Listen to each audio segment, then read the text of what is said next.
Assalamualaikum warahmatullahi wabarakatuh. Salam jumpa kembali untuk seluruh sahabat-sahabat YouTube, bersahabat media, serta para pemirsa dan seluruh para pendengar, para penggemar di seluruh tanah air Indonesia, di Jagakarsa, Jakarta Selatan, termasuk Kukusan PJ Depok. Kembali kepada salah satu pertanyaan saudara Herman yang ada di kota Lombok. Beliau menuturkan melalui atensinya bertanya tentang masalah riado untuk menguasai nafsu. Terima kasih sebelumnya saudara Herman yang ada di kota Lombok. Pertanyaan Anda bagus sekali ya. Mudah-mudahan Anda bersama keluarga tetap dalam lindungan Allah Subhanahu wa Ta'ala. Dan untuk seluruh para pendengar, para penggemar, baik sahabat YouTube, sahabat media di seluruh entero Indonesia maupun di luar negeri sana, semoga senantiasa kita tetap dalam lindungan Allah Subhanahu wa Ta'ala. Dan doaku selalu menyertai Anda semua, serta terutama bagi yang selalu aktif mengikuti kajian tausiah yang ada untuk menambah wawasan ilmu agama, lebih baik daripada kita membuang-buang waktu dan sia-sia tiada guna ya. Mari kita sama-sama mengkaji sesuai pertanyaan saudara Herman, yaitu tentang riyado untuk menguasai nafsu. Wala tanzur nafsun ma qaddamat likhad, dan hendaklah setiap diri seseorang memperhatikan apa yang dia ajukan untuk hari esok, yakni apa yang dikerjakan untuk hari kiamat, yang dijelaskan oleh surat Al-Hasr ayat 18. Al-Hujjatul Syekh Imam Al-Ghazali berpesan, ketahuilah wahai manusia, sesungguhnya nafsu yang selalu memerintahkan kejahatan atau nafsu amarah adalah lebih jahat dan lebih gencar memusuhimu daripada iblis. Setan bisa menjadi kuat menguasaimu hanya dengan pertolongan hawa nafsu dan kesenangan-kesenangannya. Untuk itu jangan sampai nafsu menipumu dengan angan-angan kosong dan tipu daya. Karena itu antara ciri khas nafsu adalah merasa aman, lebih santai, lambat, dan malas. Jadi semua ajakannya adalah batil dan segala sesuatu yang timbul darinya adalah tipu daya belaka. Jika engkau puas dengannya dan mengikuti perintahnya, engkau tentu celaka. Jika engkau lengah melawannya dan mengikuti saja kesenangannya, tentu dia akan dapat bencana dan sumber aib. Nafsu tempat simpanan kekayaan iblis, dan nafsu itu kecuali Tuhan yang menciptakannya.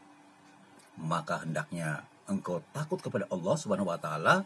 Sesungguhnya Allah adalah Maha Esa, Maha mengetahui apa yang kamu kerjakan. Saudara-saudaraku yang dimuliakan Allah Subhanahu wa Ta'ala, mari kita lanjutkan kembali tentang mengenai riado ya. Jika seseorang berpikir tentang umurnya yang telah berlalu dalam mencari akhirat, maka pemikiran ini dapat membersihkan hati, dapat mempertajam mata batin dan panca inderanya ya. Panca indera keenamnya. Rasulullah SAW bersabda, berpikir 1 jam lebih baik daripada beribadah selama 1 tahun. Bagi orang-orang yang berakal hendaknya segera bertaubat dari dosa-dosanya yang telah lalu. Kemudian bertafakur atau berpikir terhadap hal-hal yang dapat mendekatkan dirinya kepada Allah SWT, memikirkan apa kiranya yang dapat menyelamatkan kelak di kampung akhirat. Karena itu hendaknya memupus angan-angan kosong. Seharusnya pula ia segera bertaubat dan ingat kepada Allah SWT, meninggalkan larangan-larangannya. Berusaha menjadi orang yang sabar dan tidak mengikuti keinginan hawa nafsunya kepada nafsunya. Berarti dia telah mengabdi kepada berhala. Barang siapa yang mengabdi kepada Allah dengan ikhlas, maka dialah orang yang mau mengalahkan hawa nafsunya. Sesungguhnya telah banyak dicontohkan ya oleh para sahabat dan ulama salatus sufi, bagaimana mereka mengekang hawa nafsunya, seperti nafsunya sangat ingin merasakan buah tin, namun akhirnya Malik dan bin Dinar mencegahnya. Diceritakan bahwa suatu hari Malik bin Dinar berjalan di pasar Basrah. Ia melihat pedagang menjual buah tin.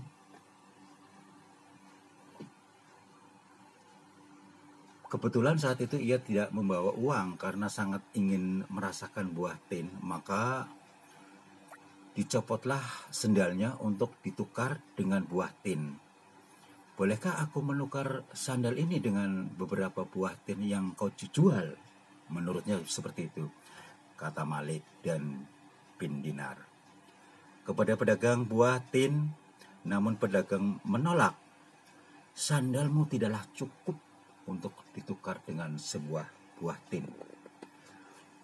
Malik bin Dinar pun berlalu meninggalkan pedagang tersebut. Sepeninggalan Malik dan Dinar, seorang kawan pedagang berbisik, apakah engkau tidak tahu siapa orang yang menukar sandalnya dengan buah tin tadi? Pedagang tin penasaran, siapakah dia? Jawab temannya, sesungguhnya dia adalah Malik bin Dinar, orang terkaya di Baghdad. Maka pedagang tin tersebut mengisi buah tin senampan penuh lalu menyuruh pegawainya untuk menyusul Malik dan Dinar.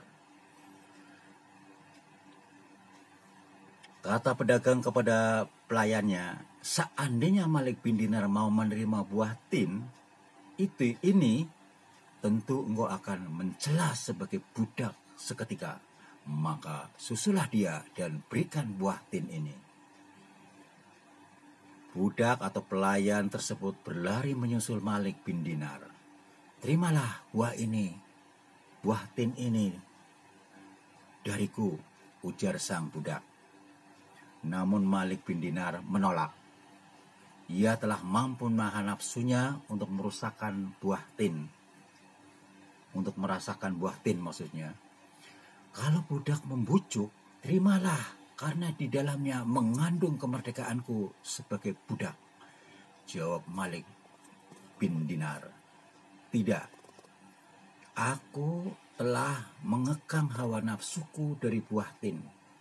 Kalau di dalam terdapat kemerdekaanmu, maka di dalamnya pun mengandung siksa bagiku.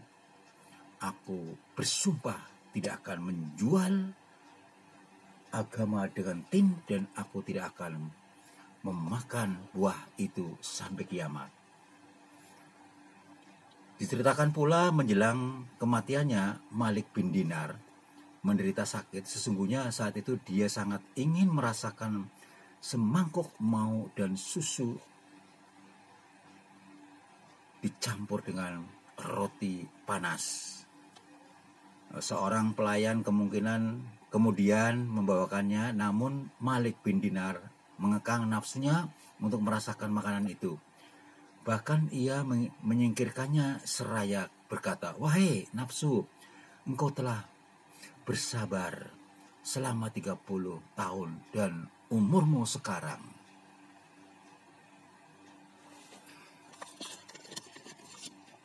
Saudara-saudara yang dimuliakan Allah Subhanahu wa Ta'ala, bahwa tinggal sesaat lagi dia membuang mangkok dan menahan keinginannya hingga meninggalkan dunia. Ali bin Abu Thalib berkata, aku dan nafsuku ibarat seorang menggembala dengan bimbingannya. Setiap dia mengumpulkan kambing-kambing dari satu ke arah, maka berpencarlah mereka dari arah yang lain. Barang siapa yang membunuh nafsunya, dia akan membungkus dengan kafan rahmat dan dikubur dalam bumi kemuliaan.